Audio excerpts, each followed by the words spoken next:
Mimicry താരമായ കൊല്ലം സുധി എല്ലാവർക്കും അറിയാലേ, ജനഹൃദയങ്ങളിലൊക്കെ നമ്മൾ നെഞ്ചോട് ചേർത്ത് വെച്ചിരുന്ന ഒരു താരം തന്നെയാണ് അദ്ദേഹം. കഴിഞ്ഞ വർഷം ഒരു കാർ അപകടത്തിൽ മരിച്ചു എന്നുള്ള വാർത്ത ഏറെ സങ്കടത്തോട് തന്നെയാണ് പ്രേക്ഷകർ അത് സ്വീകരിച്ചതും.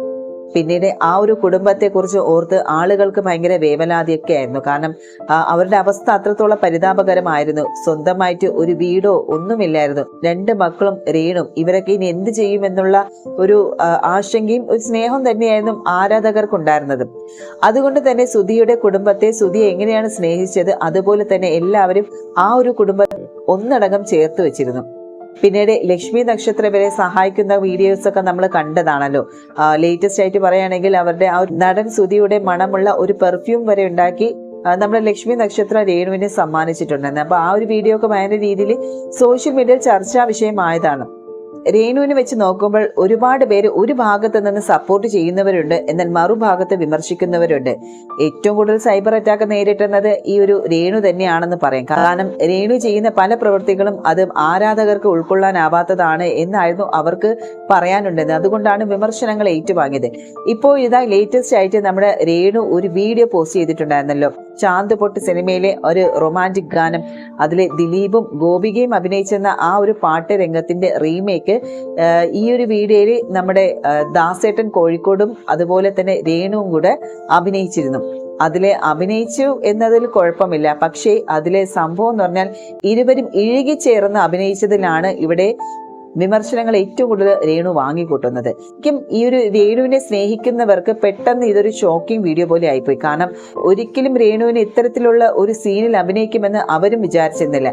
എന്നാൽ മറുകൂട്ടർ അതിനെ സപ്പോർട്ട് ചെയ്യുന്നുണ്ട് കേട്ടോ. നല്ല വീഡിയോ ആണ്, പിന്നെ ഇതുപോലെ അഭിനയിക്കൂ എന്നൊക്കെ പറഞ്ഞോണ്ട്. ശരിക്കും ഇവിടെ വിമർശിക്കുന്നതിന്റെ കാരണം എന്ന് പറഞ്ഞാൽ രേണു അഭിനയിക്കുന്നത് കൊണ്ടോ അല്ലെങ്കിൽ ഇതുപോലെ റീൽസ് വീഡിയോ ചെയ്യുന്നത് കൊണ്ടോ ഒന്നുമല്ല. ഇത്തരത്തിലുള്ള ഒരു വീഡിയോയിൽ പെട്ടെന്ന് രേണുവിനെ കണ്ടപ്പോൾ ശരിക്കും രേണുവിനെ സ്നേഹിക്കുന്നവർക്ക് തന്നെയാണ് അതൊരു എന്ത് പറയണം എന്നുള്ള അവസ്ഥയിലായിപ്പോയി. കാരണം അവരും വിചാരിച്ചിരുന്നല്ല അത്തരത്തിലൊരു വീഡിയോ ചെയ്തില്ലെങ്കിൽ ആ പുള്ളിക്കാരെ നമ്മൾ സപ്പോർട്ട് തന്നെ ചെയ്യണം. കാരണം 2 മക്കളെയും കഷ്ടപ്പെട്ട് വളർത്താൻ വേണ്ടിയിട്ടാണ്. അതുപോലെ തന്നെ അഭിനയമാണ് അവരുടെ പാഷൻ. അപ്പം അവർക്ക് അറിയാവുന്ന ജോലി തന്നെയാണ് അവർ ചെയ്തത്. ഇപ്പം ഇഴുകിച്ചേർന്ന് അഭിനയിച്ചു എന്ന് പറയുമ്പോൾ ഏതെല്ലാം സിനിമയിലെ ആരൊക്കെ ഇഴുകിച്ചേർന്ന് അഭിനയിക്കുന്നുണ്ട്, അതൊക്കെ നമ്മൾ ആസ്വദിക്കുന്നില്ലേ. ഇവിടെ കൊല്ലം സുധിയുടെ ഭാര്യ എന്നുള്ള ഒരു പേര് വന്നതുകൊണ്ടാണ് പുള്ളിക്കാർക്ക് ഇത്രയധികം വിമർശനങ്ങൾ ഏറ്റുവാങ്ങുന്നത്. ഈ കാര്യങ്ങളെല്ലാം കഴിഞ്ഞ ദിവസങ്ങളിൽ തന്നെ എല്ലാവരും അറിഞ്ഞതാണ്. ഇനി പറയാൻ പോകുന്ന മറ്റൊരു കാര്യം എന്ന് പറഞ്ഞാൽ ഇവരുമായി ബന്ധപ്പെട്ട് ഇവർക്കൊരു വീട് കേരള ഹോം ഡിസൈൻ ഗ്രൂപ്പുകാർ ഇവർക്കൊരു വീട് വെച്ച് കൊടുത്തിട്ടുണ്ടായിരുന്നല്ലോ. അപ്പൊ ഈ ഒരു വീഡിയോ വന്നപ്പോഴത്തേക്ക് സ്വാഭാവികമായിട്ടും എല്ലാവരും എന്ത് ചെയ്തു, ഈ പ്രേക്ഷകർ ഇതിന്റെ വീഡിയോ ക്ലിപ്പിന്റെ ലിങ്ക് എടുത്ത് ഈ കേരള ഹോം ഡിസൈനിന്റെ ഫിറോസ് എന്ന് പറയുന്ന ആ വ്യക്തിക്ക് അയച്ചു കൊടുക്കുകയുണ്ടായി. ഇങ്ങനെയാണ്, അപ്പം അവർ വീട് വെച്ച് കൊടുത്തതിന്റെ വല്ല ഉപയോഗം ഉണ്ടെന്നുള്ള രീതിയിലാണ് ഇതുപോലത്തെ ലിങ്കും കാര്യങ്ങളൊക്കെ ഷെയർ ചെയ്ത് കൊടുത്തത്. അതുമായി ബന്ധപ്പെട്ട് ഈ കേരള ഹോം ഡിസൈനിൽ ഫിറോസ് ഒരു FB പോസ്റ്റ് ഇടുകയുണ്ടായി. അപ്പൊ പുള്ളിക്കാരൻ പറയുന്ന കാര്യങ്ങളാണ് കേട്ടോ. കൊല്ലം സുധി മരിച്ചതിന് ശേഷം അവർക്ക് ഒരു വീട് നൽകാൻ തയ്യാറായി ഞങ്ങൾ എന്ന് പറയുമ്പോൾ കേരള ഹോം ഡിസൈൻ ഗ്രൂപ്പ്. ഞങ്ങൾ മുന്നിൽ വന്ന സമയം വന്ന് ആദ്യ മീറ്റിംഗ് 24 ചാനലിന്റെ ഓഫീസിൽ നടക്കുന്നു. ടിനി ടോം, KS പ്രസാദേട്ടൻ എന്നീ സിനിമാ പ്രവർത്തകരും ശ്രീകണ്ഠൻ നായർ പിന്നെ ഞാനും, അതായത് ഷാബൂസും ഷിയാസുമായിരുന്നു ആദ്യ മീറ്റിംഗിൽ പങ്കെടുത്തത്. അന്ന് അവരുടെ ഭാഗത്ത് നിന്ന്, അതായത് സുധിയുടെ ഫാമിലി ഏറ്റവും അടുത്തറിയുന്നവർ എന്ന നിലയിൽ സംസാരിച്ചവരുടെ ഭാഗത്ത് നിന്ന് വന്ന ആദ്യ നിർദ്ദേശം ഞാൻ നിങ്ങളുമായി ഇപ്പോൾ ഷെയർ ചെയ്യാൻ കാരണം, സുധിയുടെ ഭാര്യ അഭിനയിച്ച ഈ താഴെ കാണുന്ന വീഡിയോ ഷൂട്ടിന്റെ ലിങ്കിൽ എന്നെ മെൻഷൻ ചെയ്യുന്നു, അല്ലെങ്കിൽ ആ ലിങ്ക് എനിക്ക് അയച്ചു തരുന്നു എന്ന് മാത്രമല്ല പല സമയത്തും പലരും ഉന്നയിച്ച ഒരു ആശങ്കയ്ക്ക് വിരാമം ഇടാനും കൂടിയാണ്. അന്ന് ആദ്യ മീറ്റിംഗിൽ ഞങ്ങൾ ഒന്നിച്ചെടുത്ത തീരുമാനം മരണപ്പെട്ടു പോയ കൊല്ലം സുധിയുടെ 2 മക്കൾക്ക് മാത്രമാണ് ബഹുമാനപ്പെട്ട ബിഷപ്പ് നൽകിയ സ്ഥലത്തിനും അവിടെ ഞങ്ങൾ നൽകിയ വീടിനും അവകാശമുള്ളൂ എന്നതാണ്. ആ വീട് സ്ഥലവും 15 വർഷത്തേക്ക് വിൽക്കാനോ കൈമാറാനോ സാധിക്കുകയും ഇല്ല എന്നതും ആ ആധാരത്തിൽ വ്യക്തമായി എഴുതി ചേർത്തിട്ടുള്ളതാണ്. പറഞ്ഞു വന്നത് ഇത്രയാണ്. കൊല്ലം സുധിയുടെ കുടുംബത്തിന് ഞങ്ങൾ നൽകിയ വീടിന്റെ പരിപൂർണ അവകാശികൾ അദ്ദേഹത്തിന്റെ 2 മക്കൾ മാത്രമാണ്. മറ്റാർക്കും ആ വീടിനോ സ്വത്തിനോ ഒരു അവകാശവുമില്ല. ആ കുട്ടികളെ ആരും ആ വീട്ടിൽ നിന്ന് അടിച്ചിറക്കുമെന്നുള്ള ആശങ്ക ആർക്കും വേണ്ട.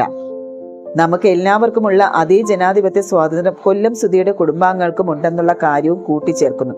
അവരുടെ കുടുംബത്തെ നോക്കാൻ അവർ ജോലി ചെയ്യട്ടെ. വീട് സ്ഥലവും മാത്രമാണ് അവർക്ക് കിട്ടിയത്. അതുകൊണ്ട് അവരുടെ വയറ് നിറയില്ലല്ലോ. അവർ അവരുടെ ജീവിതം എങ്ങനെയെങ്കിലും ജീവിക്കട്ടെ, നമ്മൾ എന്തിനെ സദാചാര പോലീസാവുന്നു? നമ്മുടെ കടമ നമ്മൾ നിറവേറ്റി കഴിഞ്ഞു. അപ്പം ഈ പുള്ളിക്കാരൻ പറഞ്ഞത് വളരെ ശരിയാണ് അല്ലെ. അവർക്ക് വീടും അല്ലെങ്കിൽ സ്ഥലവും കൊടുത്തെന്ന് പറഞ്ഞാൽ ഇപ്പോൾ രേണുവിന് ജീവിക്കാനും പറ്റുമോ? ഇല്ലല്ല. അവർക്ക് ജീവിക്കണമെങ്കിൽ അവർ ജോലി ചെയ്തേ പറ്റുള്ളൂ. അവർക്ക് അറിയാവുന്ന ജോലി എന്ന് പറയുന്നത് ഈ ഒരു അഭിനയം മാത്രമാണ്. അത് തന്നെയാണ് ഇവിടെ രേണു ചെയ്യുന്നത്. അതിനെതിരെ നമ്മൾ പല നെഗറ്റീവ് കമന്റ്സും ഇട്ട് അവരെ തളർത്താനൊന്നും നോക്കണ്ട. കാരണം രേണു തന്നെ ഈ ഒരു വീഡിയോയ്ക്ക് ശേഷം പറയുന്ന കാര്യം എന്ന് വെച്ചാൽ, ഇനി ആരൊക്കെ എന്തൊക്കെ പറഞ്ഞാലും ശരി, ഞാൻ ഇതുപോലത്തെ വീഡിയോസ് ഇനിയും ഉണ്ടെങ്കിൽ അഭിനയിക്കും എന്ന് തന്നെയാണ്. ഇല്ലെങ്കിൽ നിങ്ങൾ എനിക്ക് വീട്ടിൽ പൈസ കൊണ്ടുതാ, ഞാൻ വെറുതെ ഇരിക്കാം എന്നാണ് രേണു ഇവിടെ ചോദിക്കുന്നത്. എന്തായാലും ഇത്തരത്തിലുള്ള ഈ ഒരു ആശങ്ക എല്ലാവർക്കും മാറിക്കഴിഞ്ഞു എന്ന് വിശ്വസിക്കുക. കാരണം ഈ ഒരു മക്കളെ അടിച്ചിറക്കും എന്നുള്ള കാര്യത്തിൽ എപ്പോഴും രേണുവിനെതിരെ ഒരു വിമർശനം ഉണ്ടായിരുന്നു. അതിനുള്ള ഒരു കറക്റ്റ് ആയിട്ടുള്ള ഒരു എക്സ്പ്ലനേഷൻ തന്നെയാണ് ഇദ്ദേഹം ഇവിടെ തന്നിരിക്കുന്നത്.